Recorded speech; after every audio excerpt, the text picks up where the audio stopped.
구약성경 호세아서 14장 1절부터 8절까지 말씀입니다. 1절부터 7절 제가 읽고 마지막 8절은 합독하겠습니다. 이스라엘아, 내 하나님 여호와께로 돌아오라. 내가 불의함으로 말미암아 엎드려졌느니라. 너는 말씀을 가지고 여호와께로 돌아와서 아뢰기를 모든 불의를 제거하시고 선한 바를 받으소서. 우리가 수송아지를 대신하여 입술의 열매를 주께 드리리이다. 우리가 앗술의 구원을 의지하지 아니하며 말을 타지 아니하며 다시는 우리의 손으로 만든 것을 향하여 너희는 우리의 신이라 하지 아니하오리니 이는 고아가 주로 말미암아 긍휼을 얻음이니이다 할지니라. 내가 그들의 반역을 고치고 기쁘게 그들을 사랑하리니 나의 진노가 그에게서 떠났음이니라. 내가 이스라엘에게 이슬과 같으리니 그가 백합과 같이 피겠고 레바논 백향목 같이 뿌리가 박힐 것이라. 그의 가지는 퍼지며 그의 아름다움은 감람나무와 같고 그의 향기는 레바논 백향목 같으리니 그 그늘 아래에 거주하는 자가 돌아올지라. 그들은 곡식같이 풍성할 것이며 포도나무같이 꽃이 필 것이며 그 향기는 레바논의 포도주같이 되리라. 함께 있습니다. 에브라임의 말이 내가 다시 우상과 무슨 상관이 있으리요 할지라. 내가 그를 돌아보아 대답하기를 나는 푸른 잣나무 같으니 내가 나로 말미암아 열매를 얻으리라 하리라. 아멘. 할렐루야. 오늘도 하나님의 은혜와 평강이 삶에 넘치시기를 그리스도의 이름으로 소망합니다. 오늘 이 호세아서의 이 오늘 본문의 핵심 주제는 죄 많은 인간을 향한 하나님의 끝없는 용서와 창조적인 사랑을 주제로 삼고 있습니다. 여러분, 인간의 사랑은 얼마나 편협적이고 이해타산적이고 계산적인지 모릅니다. 여러분, 이런 말 들으셨죠? 기브 앤 테이크. 받았으니까 줘야 되고 줘야 되니까 받는 그런 계산적이고 공정거래형 사랑을 우리는 그 삶을 살아가고 있습니다. 그러나 인간을 향한 하나님의 사랑을 보면 탕자의 비유처럼 포기하지 않고 끝없이 기다려주시는 사랑, 또 돌아온 탕자를 아들다운 아들로 새롭게 만들어 가시는 재창조의 사랑을 볼 수가 있습니다. 자신을 볼 때 실망스러워도 하나님의 눈으로 자신들을 들여다보면 진실한 참회의 자세로 주님께 돌아오기만 하게 되면 하나님은 얼마든지 고치시고 사랑해 주시겠다고 말씀하고 있는 것입니다. 이에 근거해서 보면 아픈 과거의 현실이 있어도 하나님께 돌아오기만 하면 고장난 부품들을 친히 고쳐주시고 회복시켜 주셔서 하나님의 풍성한 사랑 안에 살도록 우리를 거해 주시겠다고 약속하시는 하나님의 그 사랑을 믿고 돌아오기를 결단하라고 오늘 촉구하고 있는 메시지인 것입니다. 이런 하나님의 사랑은 두 가지로 표현할 수 있습니다. 첫 번째는 포기하지 않으시는 기다리시는 하나님의 사랑을 볼 수가 있습니다. 두 번째는 주도적이며 창조적인 하나님의 사랑을 볼 수가 있습니다. 오늘 이 호세아서 14장 1절부터 8절의 말씀을 가지고 우리가 하나님이 고쳐주시고 하나님께서 사랑해 주시는 그 놀라운 은혜의 사랑을 경험할 수 있기를 그리스도의 이름으로 소망합니다. 이런 예화가 있습니다. 어떤 시골 교회 종탑 아래에 허술한 집 한 채에 한 가족이 살고 있었습니다. 원래 그 집에는 무척이나 단란한 가족이 살고 있었습니다. 그런데 어느 날 그의 집 가장 남편 아버지가 그만 폐결핵 3기의 판정을 받습니다. 계속해서 피를 쏟는 것에 지친 나머지 이 환자는 신경질적으로 반응을 하기 시작했습니다. 아내는 아무리 잘해주려고 애를 써봐도 남편은 그 화를 내고 신경질적으로 반응하는 모습 때문에 자주 다투곤 했습니다. 어느 날 참다 못해 한바탕 크게 다투고는 아내와 이 아들들과 함께 이제 짐을 싸들고 이 남편을 떠났습니다. 그래서 이 환자는 아무도 없이 혼자 그냥 이 투병 생활을 하게 되었습니다. 이 사실을 근처에 있는 교회의 전도사님이 듣게 되었습니다. 비록 예수님을 믿지 않는 사람이지만 이 전도사님은 안타까운 마음에 매일같이 들여다보곤 또 음식이 떨어져 있진 않나, 떨어져 있는 음식을 보면 또 채워주기도 하고 또 어지러운 방을 치워주기도 했습니다. 그런데 여러분, 이 정도 되면 전도사님 감사합니다, 이게 보통 예의지 않습니까? 그런데 인사는커녕 이렇게 말을 합니다. 불쌍한 사람 돕는 것이 그렇게 복이 좋소? 이런 구제는 사치입니다. 당신이 예수 믿는답시고 선한 일을 하려고 하는 모양인데 언제까지 갈는지 어디 두고 봅시다. 이렇게 비아냥거리듯 도와주러 온 이 여전사님을 그렇게 박대하곤 했습니다. 도대체 얼마나 비난을 하는지 옆에 지켜보는 사람들마저도 정말 견딜 수 없을 만큼 이렇게 신경질적으로 반응했습니다. 그러나 여전도사님은 묵묵히 이 사람을 계속 돌봐줬습니다. 그러던 어느 날, 그날도 어김없이 방문을 두드리고 이제 그 방을 치워두고 있는 그 시간에 이 환자가 전도사님께 무언가를 손을 내밀어 드렸습니다. 그것은 기침을 하고 각혈을 해서 엉망이 되어버린 이부자리 밑에 한켠에 숨겨놓았던 사과 한 개였습니다. 그렇게 이렇게 말합니다. 늘 저희 집에 오시지만 드릴 것 없었는데 조금 시들시들하긴 했지만 한번 잡숴보시죠. 이마저도 전도사님이 저에게 주었던 사과였습니다 하면서 사과 한 개를 내밀었습니다. 전도사님은 고맙습니다 하고 공손히 인사를 하고 씻지도 않은 뭔가 병근이 있을 것 같은 그 더러운 사과를 앉은 자리에서 사과 한 개를 다 먹었습니다. 그런데 가만히 지켜보던 이 환자가 갑자기 울먹울먹 하더니 엉엉 목 놓아 울기 시작합니다. 그리고 이 여전도사님 앞에 이렇게 고백합니다. 저는 나쁜 놈입니다. 이렇게 나를 도와주는 분을 괴롭혔고 이렇게 아무것도 가진 것 없는 저희를 그냥 도와주는 전도사님 앞에 나는 정말 천하에 없는 못된 놈입니다. 이것이 예수님의 사랑입니까? 그렇다면 저도 예수님을 믿고 싶습니다. 이렇게 고백하고 전도사님과 함께 열심히 기도하며 하루하루 살던 중에 그 모든 병들, 결핵병들이 나았다 하는 일화가 하나 있습니다. 사랑하는 성도 여러분, 진정한 인생의 질이 변하는 것은 어떠한 당근과 채찍이 아닐지도 모릅니다. 그것은 관심과 사랑, 용기와 인내가 아마 특효약이 되었을지도 모릅니다. 여러분, 오늘 이제 보게 되는 이 호세아 선지자를 통해서 들려주는 하나님의 말씀은 이런 겁니다. 우상을 숭배하고 하나님보다 이웃나라 아수르를 의지했던 이 북왕국 이스라엘에게 여호와 하나님께로 돌아오라고 지금 메시지를 던지고 있습니다. 자, 1절을 보시죠. 자, 1절을 함께 읽어보겠습니다. 시작. 이스라엘아, 내 하나님 여호와께로 돌아오라. 내가 불의함으로 말미암아 엎드려졌느니라. 역사적으로 보면 북왕국 이스라엘은 끝내 회개하지 않습니다. 그래서 BC 722년에 이웃나라 아수르에게 멸망을 당하고 나라는 흩어집니다.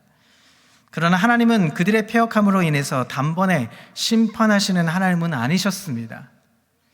호세아서에는 이런 안타까운 사랑의 이야기가 있습니다. 사랑하는 아내 고멜은 남편을 배신하고 창녀의 소굴로 도망쳐 버렸습니다. 남편 호세아는 보리를 싸들고 찾아가서 팔려간 고멜을 값을 치르고 다시 데리고 옵니다. 배은망덕한 그녀에 대한 이 호세아의 사랑은 바로 이스라엘 백성을 향한 하나님의 사랑이었던 것입니다. 계속되는 배신은 하나님을 짝사랑의 애달픈 연인으로 전락시켰습니다. 성도 여러분, 오늘도 하나님은 그 짝사랑의 아픔을 앓고 계십니다. 그런데 우리도 하나님을 짝사랑하게 만들고 있지는 않으십니까? 우리가 지난 주일에 부활의 감격을 찬양하고 경배하고 예배했습니다. 그러는 한 주간 얼마나 십자가를 바라보고 얼마나 부활의 소망을 가지고 살아보셨습니까? 할렐루야 하며 기뻐하는 분들도 계셨을지 모릅니다. 그러나 반면에 하나님의 마음을 이해하지 못하고 또 욱하는 마음에 불평하고 불만족했던 우리의 모습은 아니었을까요?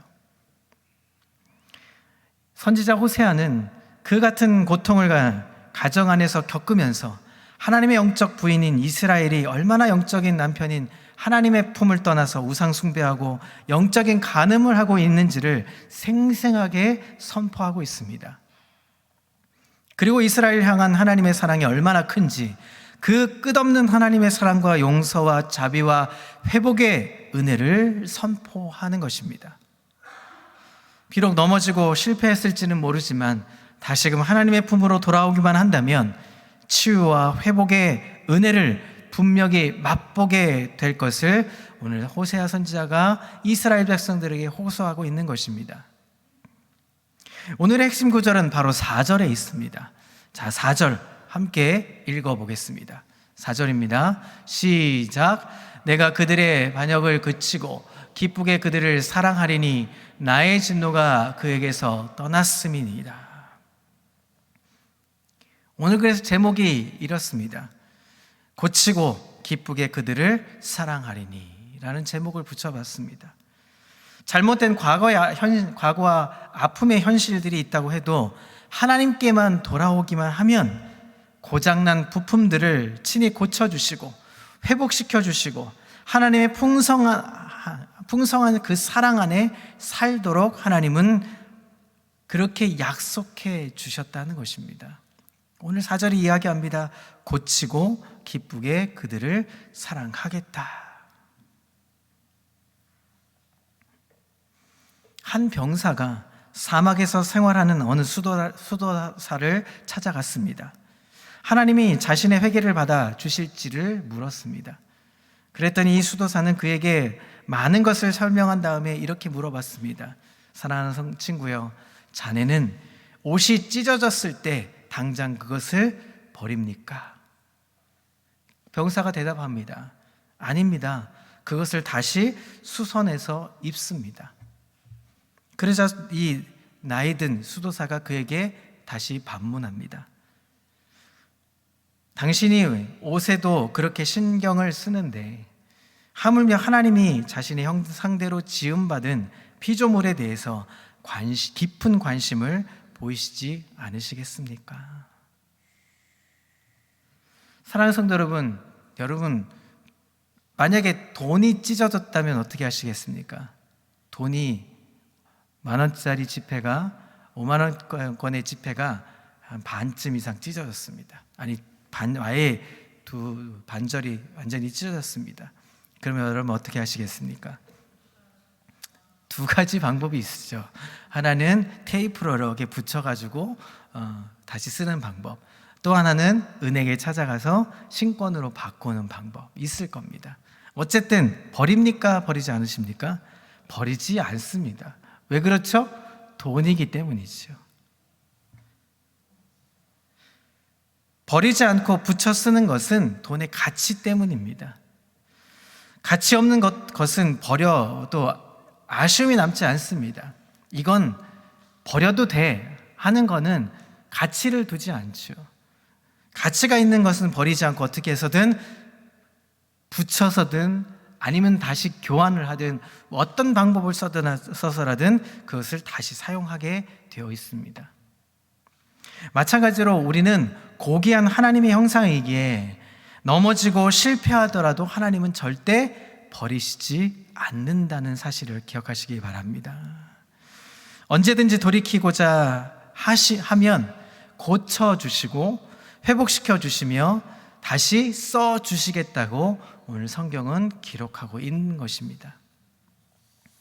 바로 그처럼 돌아오는 인생의 탕자들을 끝없이 고쳐 사용하시고 사랑해 주시는 하나님의 그 사랑은 바로 하나님이 역사로 이어진다는 것입니다.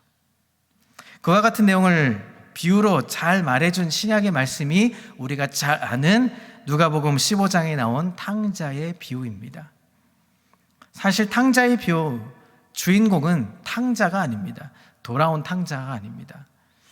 아버지의 재산을 미리 받아가지고 다시 나아가서 탕진하고 거짓 신세로 돌아온 이 둘째 아들이 회개하고 돌아올 때 달려가서 입을 맞추고 살찐 송아지를 잡고 연회를 베푸고 잔치를 베푸는 바로 하나님이 바로 주인공이 되는 것입니다.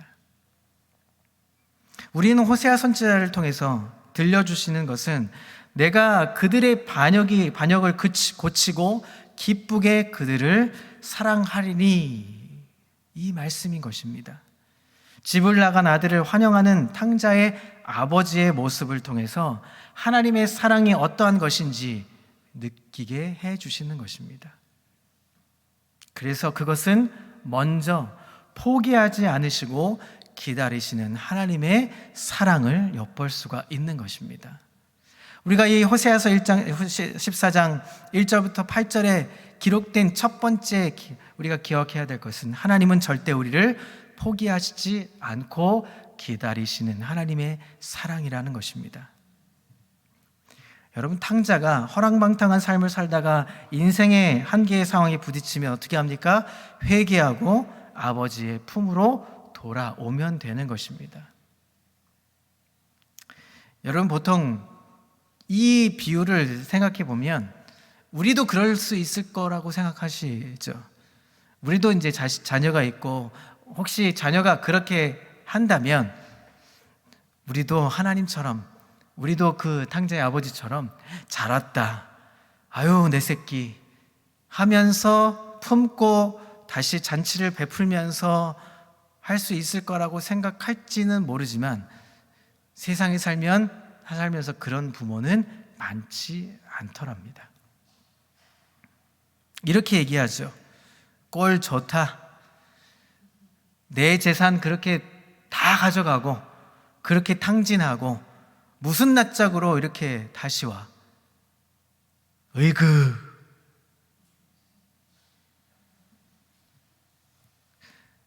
그러나 탕자의 아버지는 달랐습니다.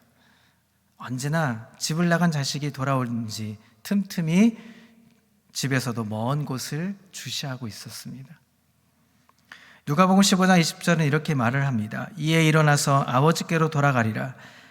아직도 거리가 먼데 아버지가 그를 보고 측은히 여겨 달려가 목을 안고 입을 맞추니. 이 말씀을 보면 아버지가 탕자를 매일같이 기다렸다는 사실을 직감할 수 있습니다. 사실 탕자가 집을 나갔다고 할 때, 그 집을 나가겠다고 할 때 아버지는 뭐 어떻겠습니까? 그 허락을 마지못해 한 것이지만 마음속에는 자식을 포기했기 때문이 아니었던 것입니다. 오히려 집을 나가서 인생의 폭풍우를 만나봐야 저 녀석이 철들고 다시 돌아오겠지, 돌아오기를 기대하고 소망하면서 내보냈던 것입니다. 탕자의 아버지가 자신의 재산을 탕진해 가면서까지 아들이 진정한 아들로 거듭나기를 원했던 것입니다. 여러분, 아버지는 진정한 사랑의 탕자인 것입니다. 그걸 기꺼이 내 재산을 포기해서라도, 내 재산을 허비해서라도, 들여서라도 아들이 아들답게 다시금 돌아올 수 있다면 기꺼이 허비할 수 있는 사랑의 탕자였던 것입니다.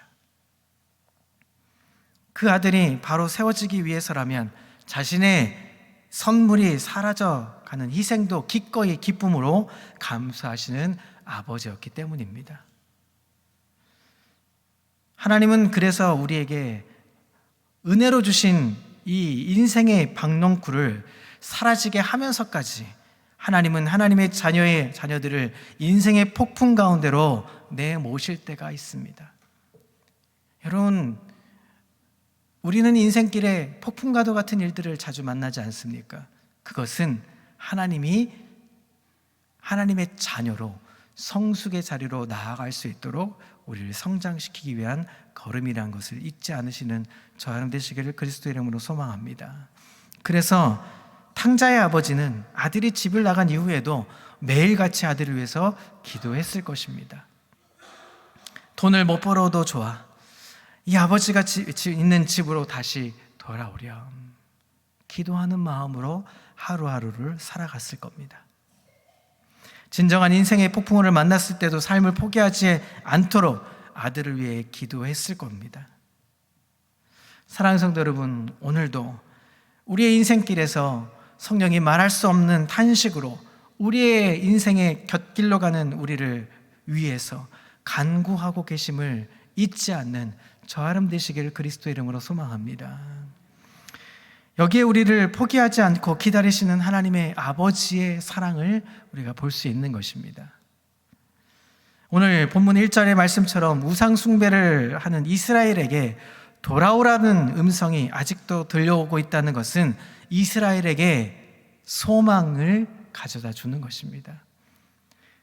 하나님께 못된 짓하고 하나님을 잃어버리고 산 이스라엘이었지만 하나님은 끊임없이 그 소망으로 그들이 돌아오기만 한다면 이 모든 것들을 하나님의 축복으로 더해 주시겠다고, 그 약속을 이행하시겠다고 우리에게 기다려 주시는 분이 되는 것입니다. 사랑하는 성도 여러분, 오늘도 하나님의 음성이 귓가에 들리고 있는 우리 인생에게 소망을 주시고 포기하지 않으시고 기다려 주시는 하나님의 사랑을 맛볼 수 있는 삶의 여정이 되시기를 그리스도의 이름으로 소망합니다.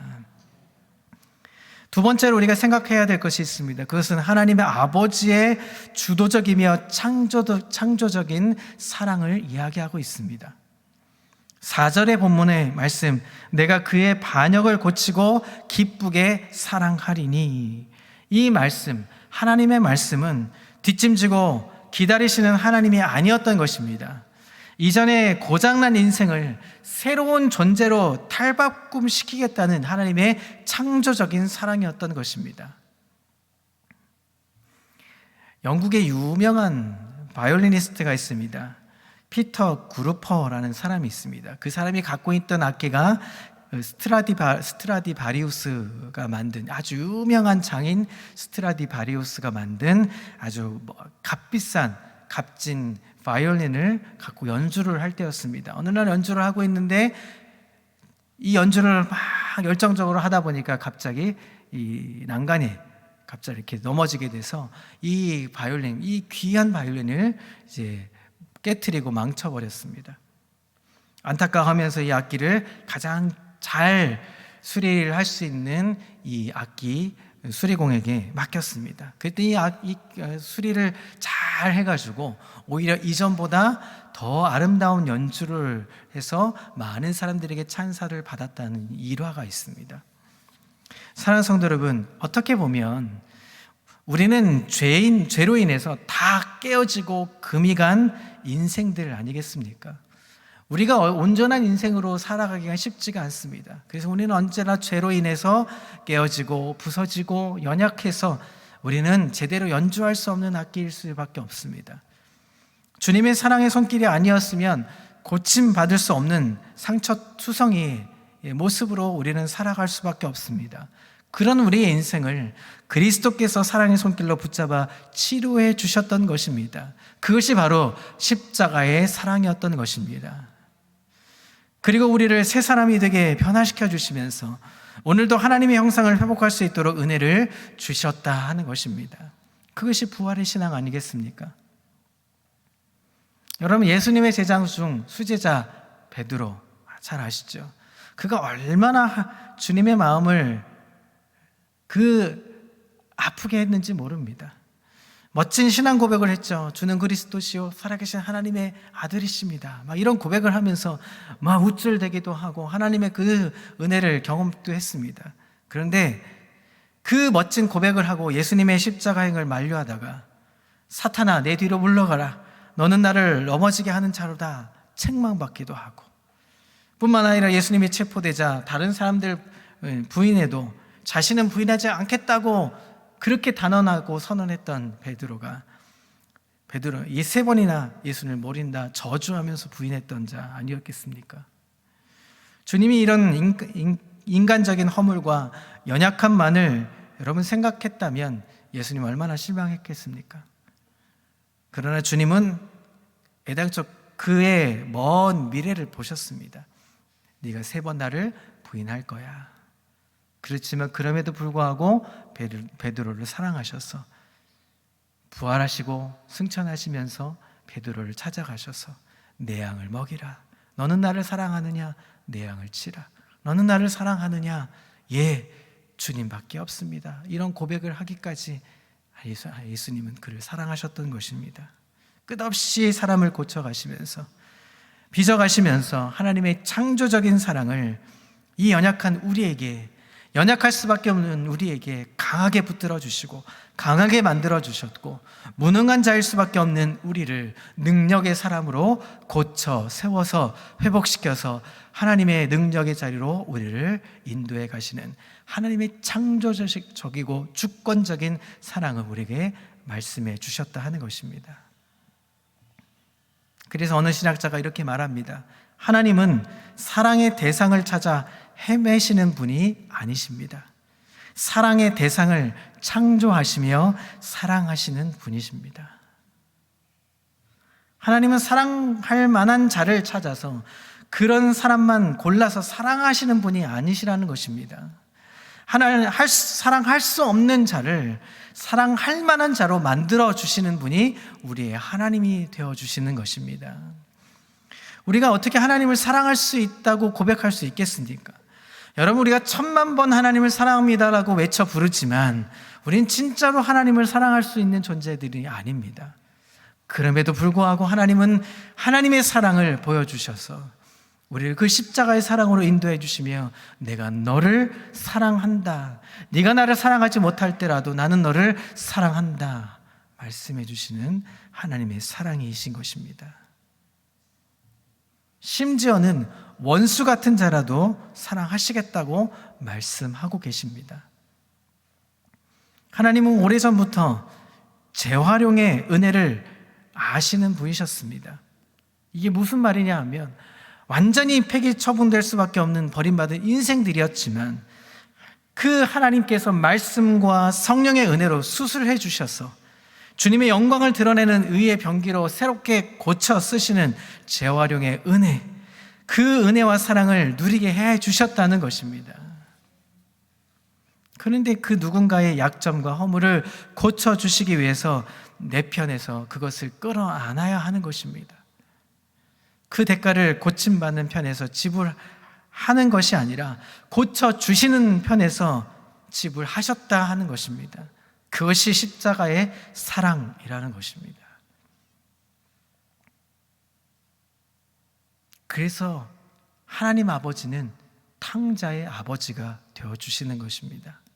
탕자의 아버지가 더럽고 추한 모습으로 돌아온 탕자를 껴안고 입맞추는 그 순간 탕자의 온갖 수치와 더러움은 누구에게 옮겨갑니까? 아버지에게로 옮겨갑니다. 더 이상 탕자의 수치와 더러움은 더 이상 수치와 더러움이 될 수 없습니다.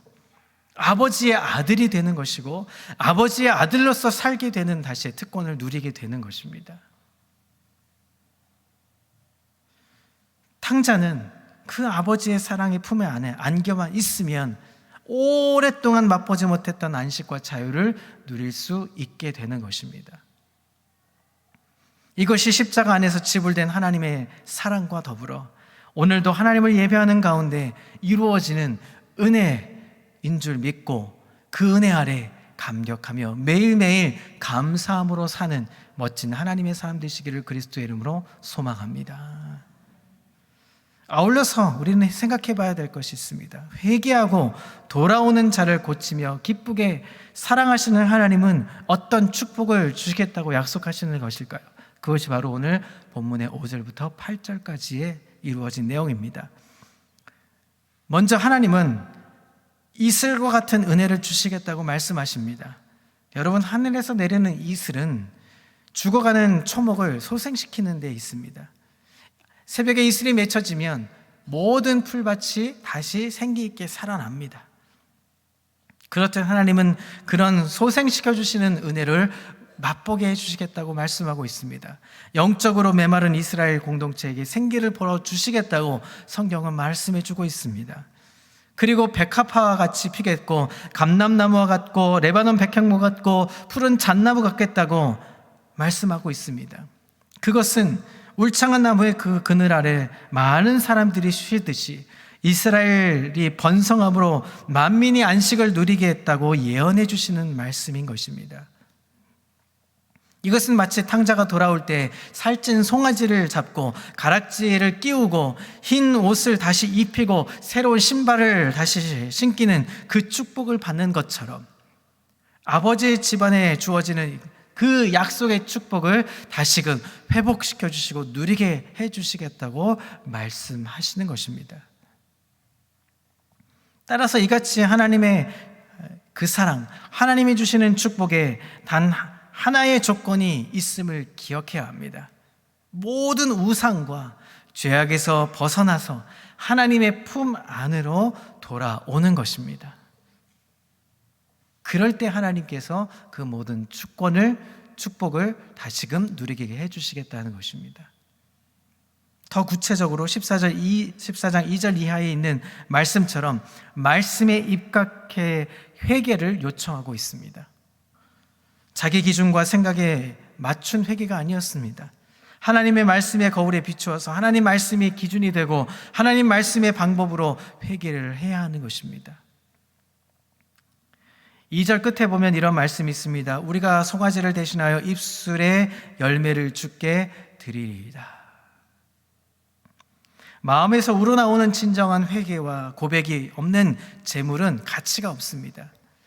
그래서 하나님께서 그 모든 아무리 형식적이고 아무리 좋은 값비싼 재물을 드려도 내가 받지 않겠다 말씀하시는 거죠. 감상적인 회개, 습관적인 회개, 거짓된 회개가 아니라 영혼의 뿌리까지 이르는 그 마음과 삶을 돌이킬 때 그 진정한 회개로 인정하시며 다시금 회복시켜 주시겠다고 말씀하는 것입니다. 3절에 이렇게 말합니다.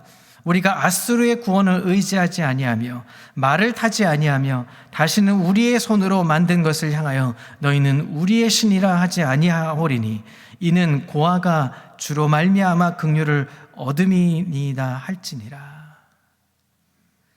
더 이상 외세나 우상에 의지하지 않고 자비와 긍휼을 베푸시는 하나님을 의지하겠다고 고백하는 결단이 있어야 진정한 회개라고 볼 수 있다라고 말씀하시는 것입니다.